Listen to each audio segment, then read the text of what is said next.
I'm Caroline Frazier, 29 years old, and a structural engineer by trade. My work shapes how I view the world. Everything rests on a foundation. A strong base ensures stability, a weak one guarantees collapse. For 3 years, I believe my relationship with Luca stood on solid ground. At 27, Luca was charismatic, driven, and obsessed with fashion. As a stylist assistant, he poured his free time into building his online presence, crafting reels, styling outfits, chasing influencer status. I saw my support as laying the groundwork for our shared future, unyielding and enduring. When his camera broke, I bought him a top-tier replacement. When free editing apps fell short, I upgraded his software. I even funded designer pieces to shape his brand. It wasn't spending, it was investing in him, in us. For his 27th birthday, Luca had one dream: a lavish Caribbean resort trip with his best friends, Marco and Dylan.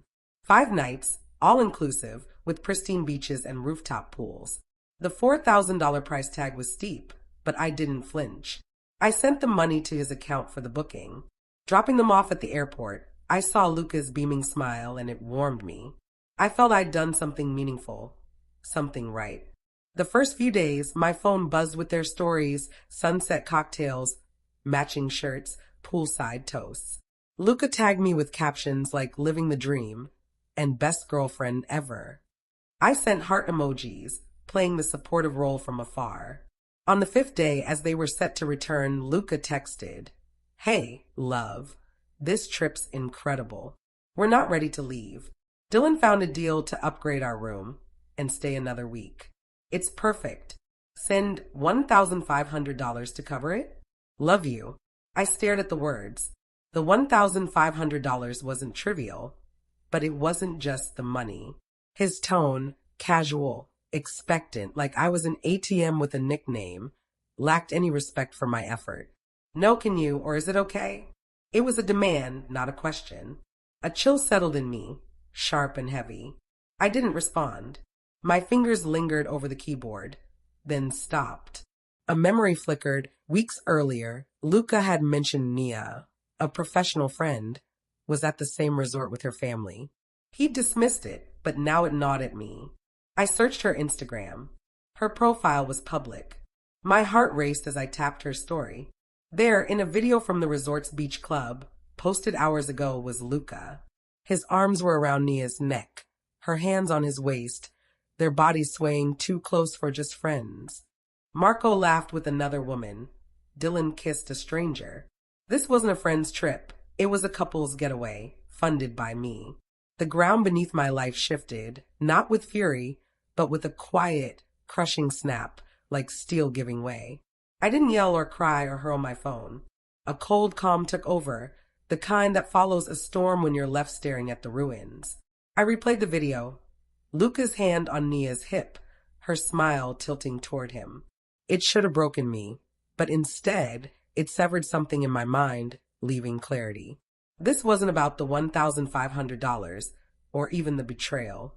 It was about his entitlement, how he assumed I'd finance his freedom, his fun, his secret life. I wasn't his partner. I was his scaffolding, propping up his polished image. And I was finished. With steady hands, I opened my laptop. A quick search confirmed Luca's tenant rights after 3 years of living together, even without a lease. Kicking him out impulsively could backfire. Instead, I found a legal path, a 30-day notice to quit. The form's dry language was a blade, severing our bond. I filled it out, my name, his, the reason, irretrievable breakdown of personal relationship. The words were clinical, but they carried immense weight. Then I walked to our bedroom, where his cologne lingered in the sheets, his shoes strewn by the closet, his half-read book on the nightstand. For a moment, grief gripped me, but I pushed it down. In the spare room, I grabbed 3 of his suitcases and began packing, not in anger, but with methodical precision. Shirts folded, shoes wrapped, styling products aligned like artifacts of a life I was archiving. In his bedside drawer, I found a velvet box, the locket I designed for our 2nd anniversary, a silver pendant etched with the stars of the night we met. Its weight felt hollow now. I remembered his tears when I gave it to him, his promise to never remove it. How could something so meaningful feel so lifeless? I photographed it, filmed its engraving, documented it as evidence, then tucked it back into the suitcase. By the time I finished, Luca's life was packed into tidy rows of luggage. The apartment still held his art, his pillows, but it already felt empty. I printed the notice to quit and sat in the dim living room. My pulse even, my face blank. I'd built the foundation. I'd borne the load. Now, I was ready to dismantle it. For 2 days, silence reigned. I ignored Luca's text and his tagged photos. The quiet grew heavy, almost tangible. Then my phone rang, his name on the screen. "Hey, Cass," he said, voice bright. "We just landed. I'm wiped but can't wait to see you. I'll grab a cab." I swallowed a metallic taste. "All right," I said, my voice flat. "But we need to talk when you get here." A brief pause. Okay. You okay? You've been quiet." "We'll talk when you get here," I repeated and hung up. An hour later, his key clicked in the lock. I sat on the couch, the room spotless, dimly lit. Luca walked in, dragging his bag, grinning until he saw my face. "Cass, what's wrong? You're freaking me out." I didn't speak. I tapped my phone and set it on the coffee table. The silent video played, Luca and Nia. Too close, too intimate. His face cycled through confusion, recognition, then panic. He laughed too loud, too fast. "That's Nia. You know her. We were just dancing, Cass. You're seriously mad over a stupid video." I leaned back, expression unyielding. "It stopped being a trip when her hands were on you." His voice sharpened. "You're insecure. You're letting jealousy ruin my homecoming because I had fun on the trip you paid for." I let his words wash over me, unmoved. When he quieted, I slid the notice across the table. He blinked. "What's this?" "A 30-day notice to quit," I said calmly. "Our relationship is over.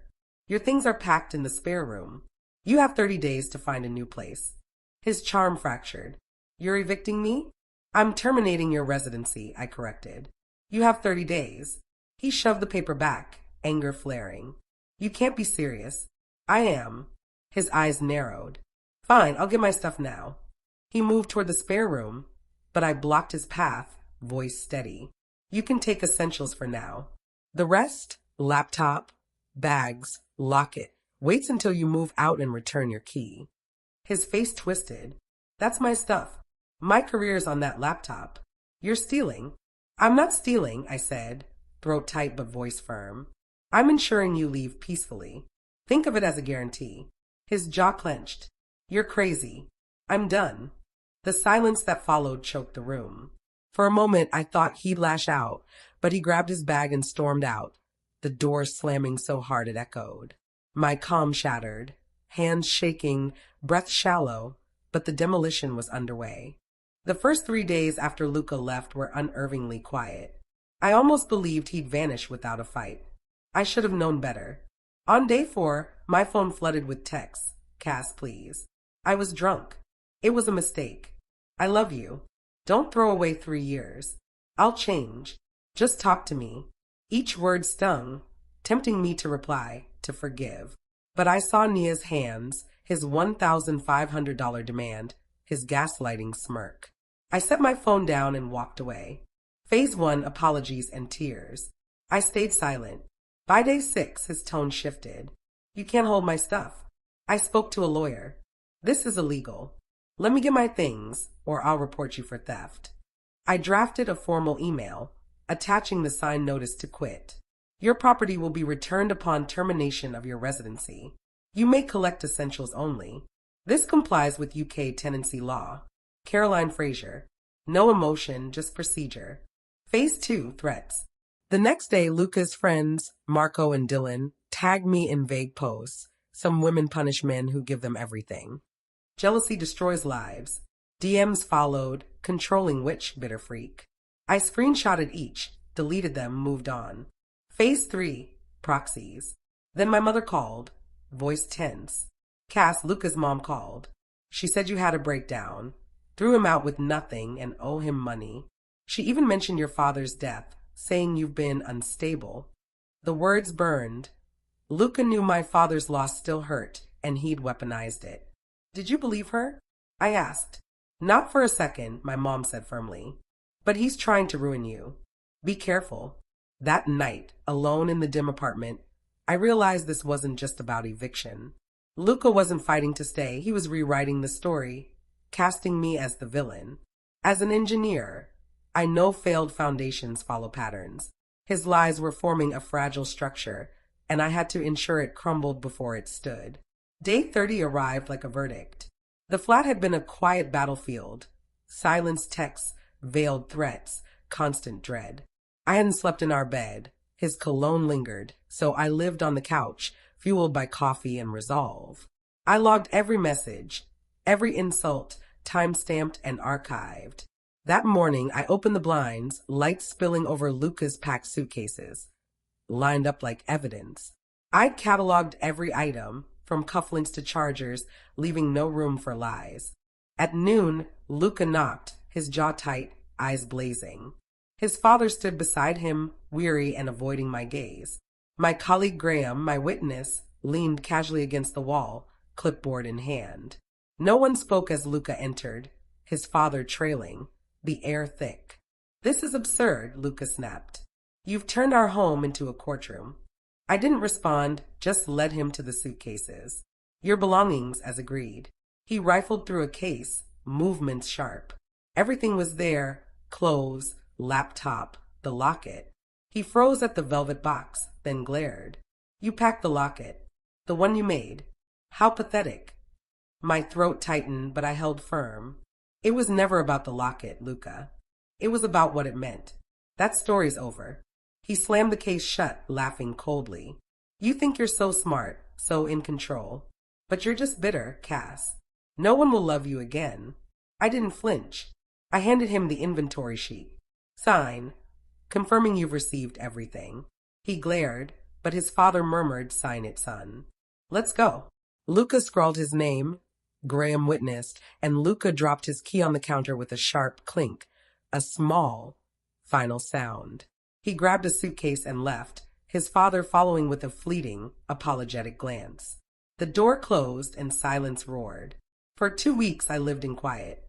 I scrubbed the flat, erasing Luca's presence. I rearranged furniture, bought new sheets in a bold color he'd hate, reclaiming my space inch by inch. But silence wasn't peace. I knew Luca would keep twisting the narrative, painting me as cold, unstable. If I didn't tell my story, his would win. So I opened the velvet box, the Polaris locket, my design, now a hollow symbol. I turned to my professional portfolio site, not Luca's social media battlegrounds, and wrote, titled The Polaris Locket. A study in sentiment and broken trust. I shared its creation, sketches, photos, the artisan's collaboration, the starlit promise it held. Then with precision, I told the truth. An object is only as true as its story. This locket was a North Star, meant for trust and loyalty. But it became a symbol of deception. Trust can break, stories can lie, but art endures. Its meaning must be reclaimed. I ended with a single line. The Polaris locket was returned to its recipient. His story is his to tell. Mine is one of resilience, of rebuilding on solid ground. I published it. Silence followed, then ripples. The artisan shared it, calling the story unforgettable. Colleagues on LinkedIn left supportive notes. Beautiful, brave. Luca's world cracked. His friends distanced themselves as debt collectors chased the trip I hadn't fully funded. Nia vanished from his posts. His victim narrative collapsed under my quiet truth. It wasn't a loud victory. The pain lingered, but for the first time in months, the ground felt steady. The flat was mine again. Not a ghost of Luca's chaos, but mine. I'd come home, kick off my shoes, and feel no dread. Some nights the quiet soothed. Others, it pressed down, heavy with memories of Luca's laugh, his touch, his tears over the locket. I'd ache for that illusion until I remembered he was a facade built on sand with me as the foundation. Now the facade was gone. One evening, I opened my sketchbook. The blank page waited. My pencil moved, not tracing a locket, but a bridge, massive, stormproof, rooted in bedrock. Each line grounded me. Each calculation a reminder of who I was without Luca's drain. This was my future, not fragile symbols or false promises, but enduring structures, honest and mine. I closed the sketchbook, a faint smile breaking through. The scar of Luca lingered, but scars prove survival, not defeat. For 3 years, I thought he was my North Star. But stars can deceive. Foundations tell the truth. This time, I'd build on unshakable ground. Don't forget to subscribe to my channel for more stories of resilience and truth.